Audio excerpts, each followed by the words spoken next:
Hello, everybody.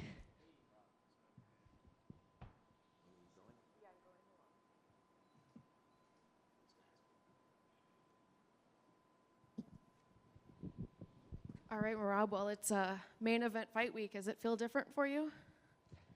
Not really. I'm fighting against former champion Petr Yan, and this fight means a lot for me. And yeah, this is main event, but every fight in UFC very important for me. Even I was fighting first fight on the card or prelims or pay-per-view, every fight in UFC is very important, and I have to make sure I win this fight, and that's all. Why is this fight in particular more important for you? I have many reasons. First, this fight is not only fight, this is personal for me. He's from Russia, I'm from Georgia, and we all know Russia, what they do, what they're doing to Ukrainian now, what they did to Georgia, and Russia is not, as a politic, it's not democratic country, and you know, I want to win for my people, and I have so many support from my country, and so many support from Ukraine too. But Peter is great fighter. He's former champion. We all know he's top. He's as a fighter, he's a great fighter. He's dangerous, and he don't have hole anywhere. You know, he's good striker. He defends wrestling good. You know, his cardio is good, and this is my toughest fight. But and I have other reasons. You know, I think he's a great fighter, good family guy, but he's not a humble guy, and he's not great human, I think, you know. But it doesn't matter how good fighter you are, you have to be good person. You have to treat people well, and I don't care if you're good fighter or no. I just want to be a good man, and then for people, and for give good example for other people. And you know, he's cheater. You know, he was champion, and he don't know rule, and then he was disrespect my friend, and he don't use his platform when he was champion. You know, he wasn't doing like great things. You know, he wasn't like doing any charity or any like humble things. You know, and I don't think he's a good guy. You know, like maybe he's good for his family, but other than that, you know, what he's doing, nothing. He seems to think that you're creating this drama between the two of you because he says that you don't have anything else, that you're not interesting. He says that when the cameras are off, you're a different person. So what do you have to say to him? Hey, okay, I'm gonna start from beginning. So when I see him 1 week ago in UFC PI, and I tell him we was talking, I have some questions because I bet with his friend $50,000. His friend say Anatoly Malikin. He's a ONE FC double champion, and he's Peter's good friend. And he said Peter's going to win this fight, and let's bet $50,000. I said okay, let's bet, and I'll just winning.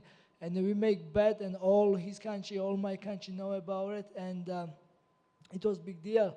And of course, Aljo beat Peter, and this guy asked me to give him my account number to deposit money. He never sent me money. After he said he will fight in ONE FC, and ONE FC will send me directly money, but they never sent me. When I asked him, he asked me again my account number, and I give my Georgian account and US account, because he was complaining about US, he cannot send me money because of sanctions. But in Georgia, he was able to send me money, no problem. But he tell me, his friend, Anatoly, he send me money, but and money never came. So, and then I was asking, why don't your friend pay me money, and where is my money? And he said, I tell Anatoly to I win Aljo's second fight, and then don't pay Merab money. What kind of man he is? He's not a good man, and he's not a man. And I hope Anatoly, he's the man of his word, and he's gonna do the right thing, and he's gonna pay me. If not, I'm going to Thailand, and I'm gonna find him, you know. And so Peter, when I tell him to, I was talking, I have some other questions, you know, how he don't know rule. He was champion, and every time we fight right before, referee is coming and explain the rules. Every state, you know, Nevada or New York or even in Europe, a referee comes and explains the rules. And first thing they tell you to when opponent is ground, they will call you ground, don't hit knee, don't knee or don't kick, and no eye pokes, no low blow, like. And then I said, how you don't know rules? And he was keep saying so. Anyways, and then first time he said, okay, let's do a video, and then Shmo was supposed to do it, video, like to me and him, and then he back up, he bitched out, like he said no to Shmo. And then yesterday when I see him, I tell him, let's do it. You know, I was still respect to him. I said, let's do a video, let's promote this fight. You know, since we don't have a press conference, let's promote. And then, but he said, no. And then I was nice to him without camera, because I met him right before fight. I'll just fight. And then, like, in day before, he said, when he's gonna see Aljo's team, he's gonna kill Aljo's team. And then I was with my two other fighter friends, and Peter was with his coach. Of course, like, I don't wanna take his moment. He has a fight. He was supposed to fight Aljo, and I don't want any drama, or I don't want to, of course, fight him. I said, focus on your fight. Best of luck for you. And let's talk after fight, you know. And I was nice, you know. I don't wanna, like, I keep it professional. And when Aljo beat him, I forgive him. I'm like, move on. I don't care anymore, you know. Who cares about him? And second time I see him in Abu Dhabi, he was fighting O'Malley. I see him right before this fight, and then I was like a little away, and then he pointed at me, and then he say, "Oh, I look small." And then I was smiling, I sizing him up, and I was like, nice, smile, you know, whatever, I was respectful, because he has a fight, again, I don't want to take his moment, you know, that was his time, and then he pointed me again, and he said, I am a zero, so I'm going to show him, if I'm zero, I'm going to beat him, and I'm going to make him humble. That's all. But if he's the man, he should face me, and we have to do a video, and let's talk before the fight, because we're gonna fight professionals. You know, we're not gonna fight free. We're not gonna fight free. You know, in the street. You know, we're gonna fight professional. But let's talk. Let's find out who's the real man and who's the right or wrong. You know, he knows he's a bitch. He don't wanna talk with me, and that's why he's back up, and he don't wanna do a video talk with me.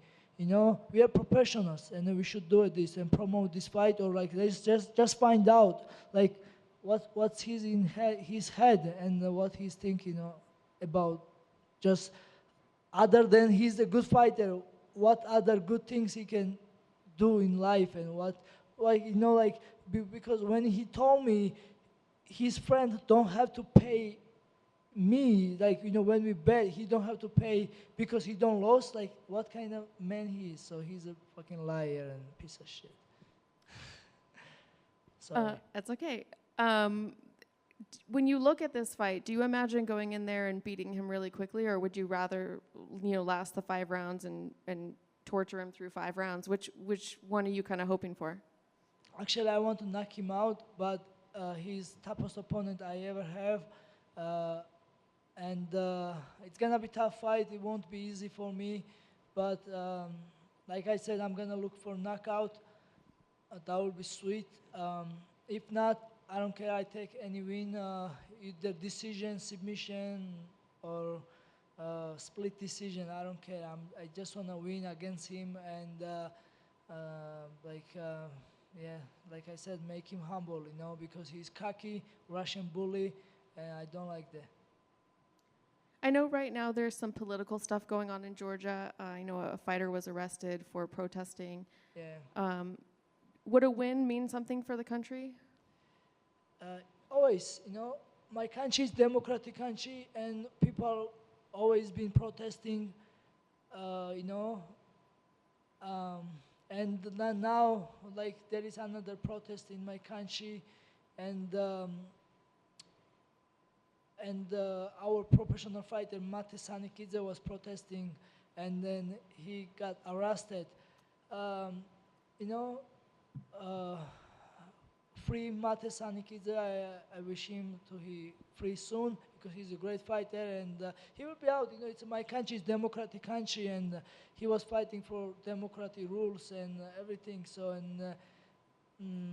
so everything will be good. Mate will be out soon, and my country will continue life as a democratic country, and my country very welcome for visitors, for guests. We love guests. Even Russia is our enemy.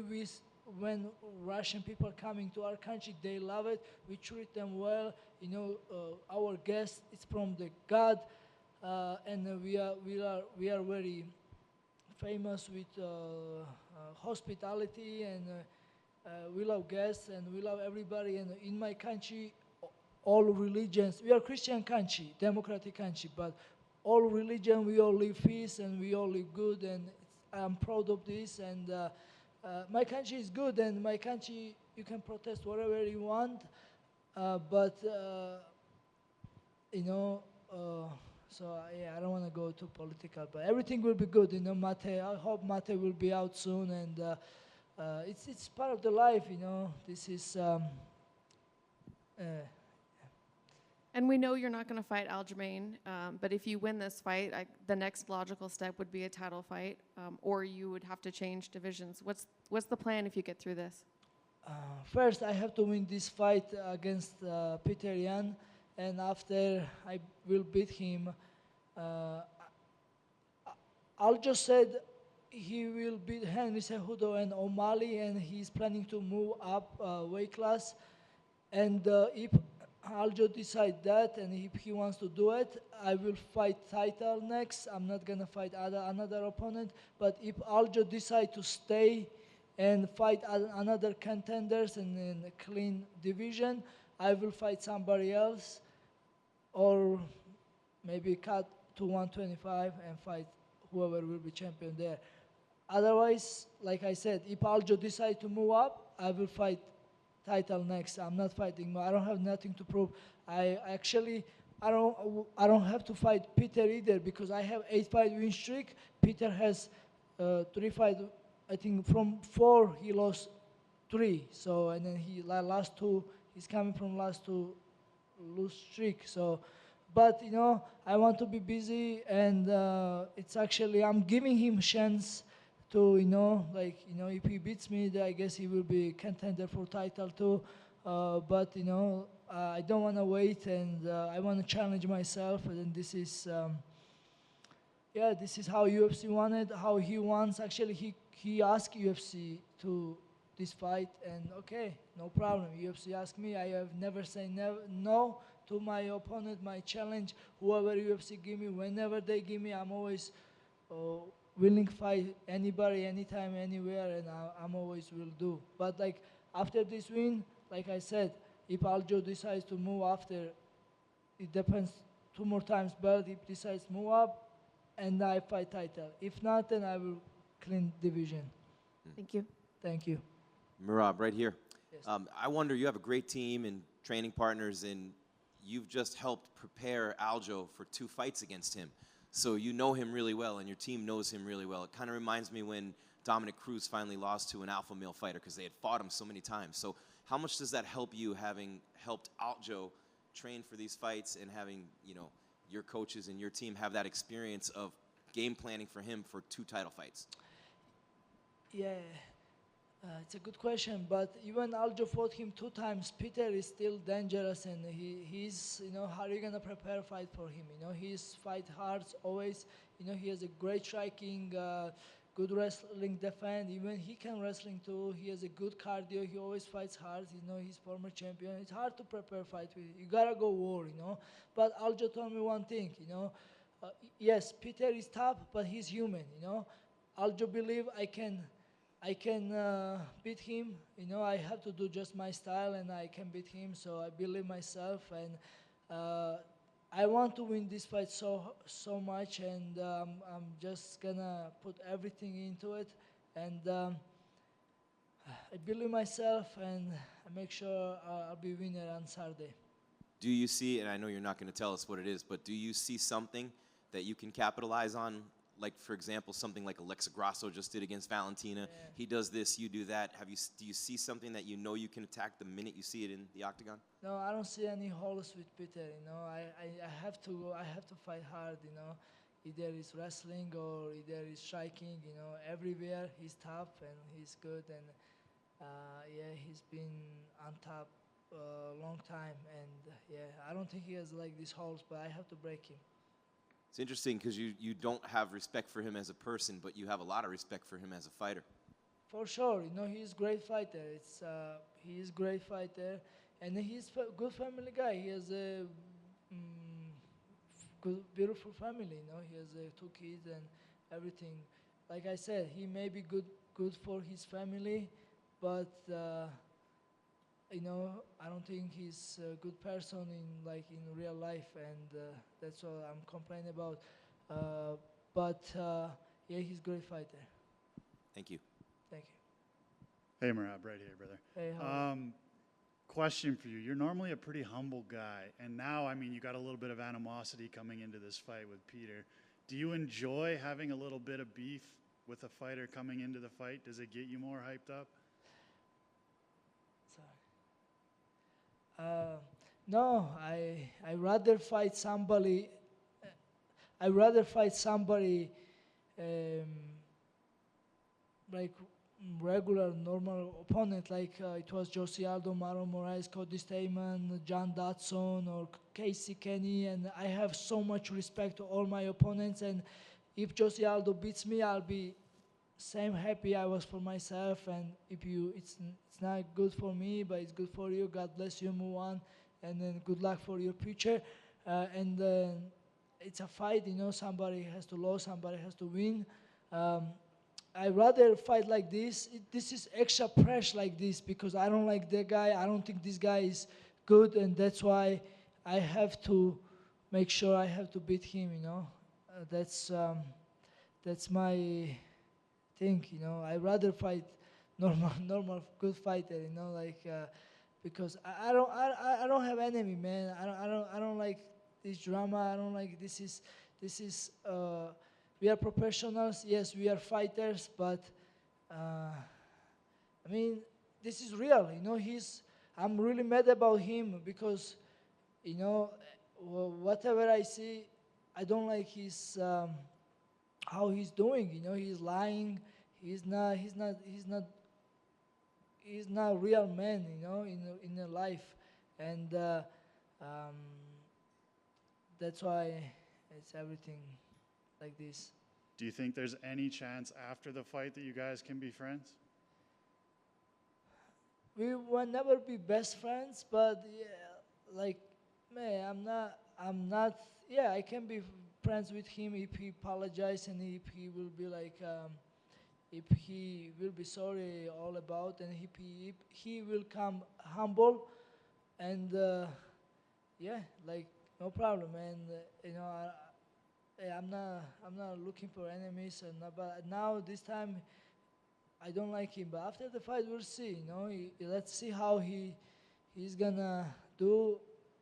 And he's from Russia, and if he's against the war and if he wants peace, yeah, we can be friends.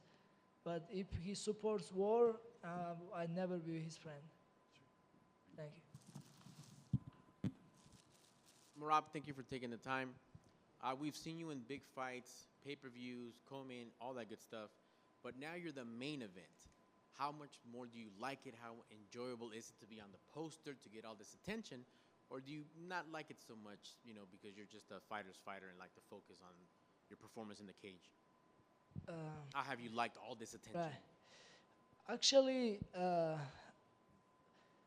yeah, to be main event, of course, is good, and this is dream for every fighter, and it feels good. You know, this is my 11th fight in UFC, and I have 8-fight win streak.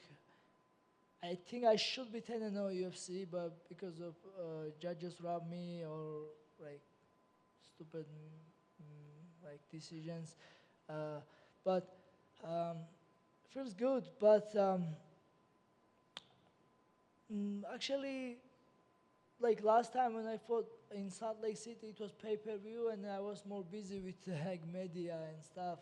And like I don't think I have tomorrow any media or anything. So today will be done, everything easy. It wasn't like super crazy like from media, and then like now I don't like so many podcasts ask me to do interview and stuff, but you know I try to keep it smart because I have fight and I cannot give an interview everybody whoever wants, you know. Otherwise, yeah, this is big. Fighting main event, of course, it's big. But another day, I'm fighting Petr Yan, and I have to win against him. I don't care anything else. Excellent, thank you, sir. And last for me, I've seen the beautiful headgear before. Not that today, but what are you? Can you explain the outfit? What you have going on today? Yeah, this is from my country, traditional head made from sheep and goat. It's yeah. So it's very warm in winter, and when our grandparents or people used to live in mountains, they used to wear the papaja. It's good in the snow, good in the rain, and it's warm. And actually, our people used to wear like these outfits because they used to have bullets here. They used to have a knife because my country has a beautiful territory, and we used to attack always from other neighbors. Like, you know, back then it was like a lot of wars for religion, and like we used to attack, you know, a lot. And our men always was ready for defend the family. You know, they have knife like this and maybe big, and then they have bullets. You know, they must to be supposed to be bullets. It's not real bullets, but so those has to be bullets. And so men was always ready. So the papaha, they used to live in mountains. They used to have animals like cows, sheep, and then, like I said, they was defending family, animals, and countries. And you know, this is like represent my people and represent my culture. And I'm proud of be Georgia. And yeah, yeah. So Excellent, thank you, sir. And good luck this Saturday, defending and representing. thank you so much. Thank you, guys. I appreciate it.